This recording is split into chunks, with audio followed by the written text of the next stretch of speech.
the bottom line is they were the more physical football team.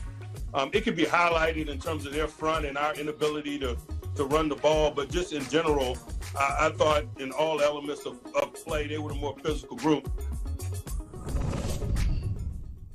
Buffalo Bills are doing what great teams need to do in December. They're playing well and winning games. The Pittsburgh Steelers, who were 11-0 before December, not technically, I think one of those games was in December thanks to the whole delay of the Week 12 game against the Ravens. But for the games that were supposed to be played in December, they're 0-2, Charean. That's not what you want to do as you're trying to get yourself ready for the postseason. We did a rewatch of that Steelers-Bills game. It was a tough one to pick. It was too close to call, but the Bills, based upon their recent performances, looked like they would emerge victorious, and eventually they did, even though for a while the game was in dispute. Let's focus on some of the aspects of that game. We both went back and watched it via the excellent NFL Game Pass feature. Charean, after taking a closer look at the Sunday night game from Week 14, who was the best player on the field? Well, I think it was Stefon Diggs. I mean, he had 14 targets, 10 catches, 130 yards, and a touchdown. I just thought he was dominant. And, you know, he's third in the NFL now with 1,167 yards. He has 100 catches. He has 5 touchdowns. And, Mike, I think this is one of the rare times that a trade has worked out for both teams perfectly. And I don't think either team would change what's happened. When you look at Justin Jefferson and what he's done for Minnesota, 65 catches, over 1,000 yards, and 7 touchdowns, they've replaced him nicely. But the Bills wouldn't give up Diggs at this point, even to get Jefferson. And I just think it was a great trade for both teams. Diggs has played great. And, you know, when he played most great was the second half. He didn't have a big first half. He had 3 catches and didn't do a whole lot. Second half, he had 7 catches for 92 yards and a touchdown. And I thought he was a real difference maker in the second half against a really good defense. I think the Bills would be crazy to not do a straight-up deal for Justin Jefferson for Diggs right now if they could. I mean, at the time the deal was done, we didn't know what the first round was going to bear. We didn't know how these receivers were going to work out. That's part of the risk you take when you get the lottery ticket and you begin to scratch it with the edge of the quarter, right? For the Vikings, it worked, but it's a hell of a risk because for every Justin Jefferson, they've got a Troy Williamson in their history of drafting first-round receivers. Laquan Treadwell stunk. Percy Harvin was good for a while. Randy Moss was great. It's worked out so far for Justin Jefferson. And, Cordell Patterson was a mixed bag, and he ended up being better elsewhere, frankly, than he ever was in Minnesota. But Jefferson has been phenomenal. I, if I was the Vikings, would definitely not trade Justin Jefferson for Stefon Diggs straight up. And if I was the Bills, I would jump on that in a heartbeat. But for what the Bills are currently trying to do, which is supply Josh Allen with weapons, and they didn't have enough weapons, this is what you do. This is the sure thing. Because if they had used their first-round pick on a receiver, there's no guarantee the guy's going to step in and be good. Always go for the sure thing when you're trying to build something. So it is a win-win. And Diggs has been great, and he's helped make Josh Allen better. And so, look, long-term, the Vikings are better off with Justin Jefferson. They're paying him a lot less over the next few years, and they're going to have him a lot longer. But for what the Bills are trying to build, this was the right move. And yes, Diggs proved it on Sunday night with 10 catches for 130 yards and a touchdown. And it came at a moment where it just felt like the Bills were asserting themselves in the game, where it was still kind of up in the air, and they had that drive, and it was capped in the third quarter with a touchdown by Diggs. And it's like, okay, the Bills are winning this game. You just get this, you just feel it at that point. Yeah. The Bills are winning this game. For me, the best player was Josh Allen, and even though he wasn't as spectacular as he was the prior week, that's a bar that you're not going to match each and every week. He has the mobility, he has the arm strength, he has the accuracy to be one of the best quarterbacks in the NFL. Now, in the first half, it wasn't great. It stepped up in the second half when they pulled away. Look at that, 14 for 20, 70% completion percentage in the second half, 162 yards, 11 rush yards, and 2 touchdowns. And the interception, that was a fluky, weird volleyball bump set spike type of a play that, it happens. And it goes on the quarterback statistic when it happens, but it's a fluke. So it's not like he made a horrible throw. It's not like he made a lot of horrible throws. He didn't make many horrible throws. His completion percentage first half wasn't great. The Steelers' defense stepped up. The Steelers' defense was better, I think, much better in the first half than the second half. But the Bills stuck with it. And credit to them for sticking with it and not realizing in the first half, hey, this week isn't going to be as easy as last week, they still found that ability to get to the level they needed to get to win the game. All right, next category from our rewatch, Charean. Who was better on further inspection than it seemed when we watched the game live on Sunday night? Well, I thought it was Tyson Alualu, and he's a guy who's kind of forgotten in that front because they have all those name players, including T.J. Watt and Cameron Hayward, and we know all the names of the Gatuit. All those guys make all the plays, but this guy just does all the dirty work, and he always shows up. Every time I watch a Steelers game, he's doing something.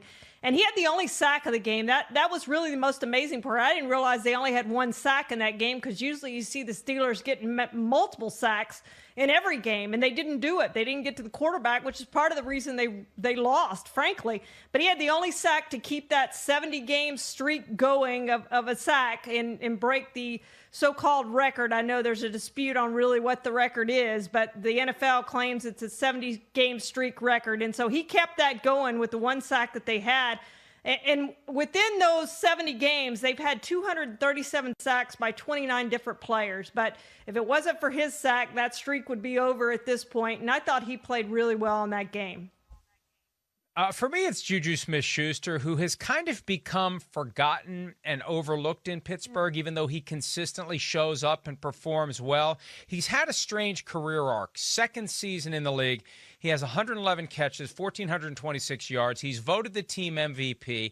That decision and the timing of the announcement was the catalyst for Antonio Brown storming out of Pittsburgh, never to return. Last year, they tried to craft him, almost will him into being a number one receiver. The only problem is he doesn't have the speed to stretch the field. And I remember seeing the quote in the offseason last year that he's working on, beating people deep. It's not something that you work on. You either have the ability to beat people deep or you don't. You don't go out and get faster. Yeah, you can find a way to get the absolute most out of your God-given ability when it comes to running in a straight line and making cuts and moving.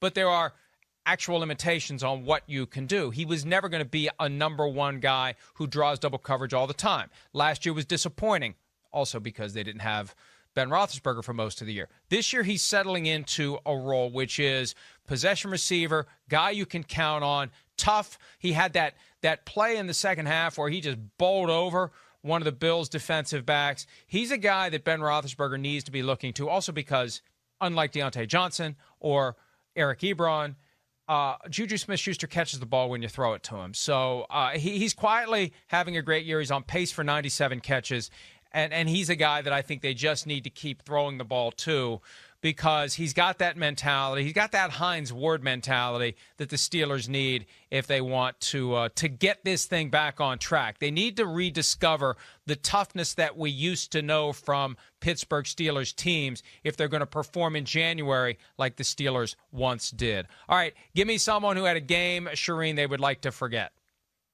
Well, you alluded to it, Mike, and I think it's the obvious choice, right? Diontae Johnson. And maybe, the very first play, he drops a pass. And maybe that game goes differently if he catches that. And they come back, they go 3 and out, and they come back on the second series, and he drops another pass. I mean, he's wide open on both of those, and no telling how far he would have gone on either one and or both of those passes. And it wasn't like they were difficult catches. They were right there for him to catch and go. He ended up with 4 catches for 40 yards, but he's most remembered for those 2 drops that got him a seat on the bench for the rest of the first half, which is what Mike Tomlin said he was going to do if they kept dropping passes. And then we saw Eric Ebron drop one later on. But he has got to figure out how to hold on to the football. He is tops the league, and I know drop passes are kind of a random stat that who knows if it's really true, but most places you'll look, including NBC Sports, have him atop the drop passes list with 9. So we certainly know he has a bunch. It seems like it's even more than that, but he's got to figure out a way to hold on to the ball, Mike. If the Steelers are going to do what they need to do, they got to be able to run the ball. They also have to catch it when Ben Roethlisberger puts it right in their arms. Well, especially with the high-tech gloves that they have. And I remember there was a story a few years ago when Rich McKay, the chair of the competition committee, was suggesting they were going to take a look at making those gloves a little less effective. It's like, nah, that's not quite the idea. You want guys to be able to make the one-handed catch. We don't want to make the gloves less effective. It makes the game more exciting. But when guys are dropping the football, the fact that they have these awesome gloves where you just stick your hand out and it's like Velcro, and anything that comes across it is going to stick to it, and you drop those, that really shows a lack of concentration. So I agree with you. Diontae Johnson has to step it up. It gets in your head. He's trying to run with the ball before he secures it. There are plenty of receivers who can do that, though. That's not an excuse. We see it all the time. Guys make the catch while they're moving with the football. They don't break stride. They don't stop everything they're doing to make the catch. So, he just has to work at it and work at it and work at it and work at it, but then not let it get into his head. For me, the guy who had a game that he should want to forget is Randy Fichtner, the offensive coordinator. And the fact that we really don't know how to properly pronounce his name shows he doesn't get enough scrutiny, right? If he was getting the scrutiny he deserves, we would all know exactly. Is it Fichtner? Is it Fichtner? Is it Fichtner? I think it's Fichtner, but I don't know because he doesn't get scrutinized the way that he should. It's amazing to me that this guy preserves anonymity when he's in charge of the offense for a defensive-minded coach, and the offense has completely lost its way. They don't have a commitment to the running game.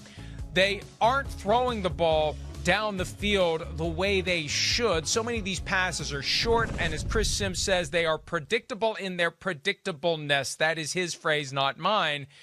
And it's on the offensive coordinator to get it under control. And if this is some sort of a weird power struggle where Ben Roethlisberger is asserting himself and being passive-aggressive and changing plays at the line of scrimmage, it's on the coordinator to have the kind of relationship with the quarterback to get the quarterback to do what the coaching staff wants him to do. One of the risks you take when you pay one player a ton of money, you give him a ton of power.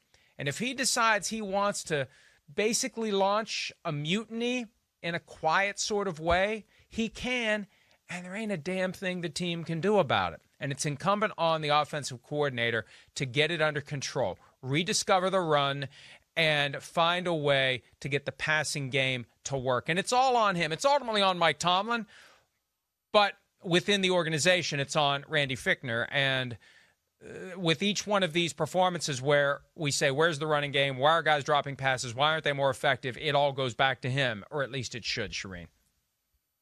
Absolutely, Mike, and he's got to do a better job. And Ben Roethlisberger, frankly, has got to do a better job. And I saw some rumblings out there that is Ben's knee hurt. You remember back at the Dallas game, he took those hits on the knee and left for the locker room early and all of that.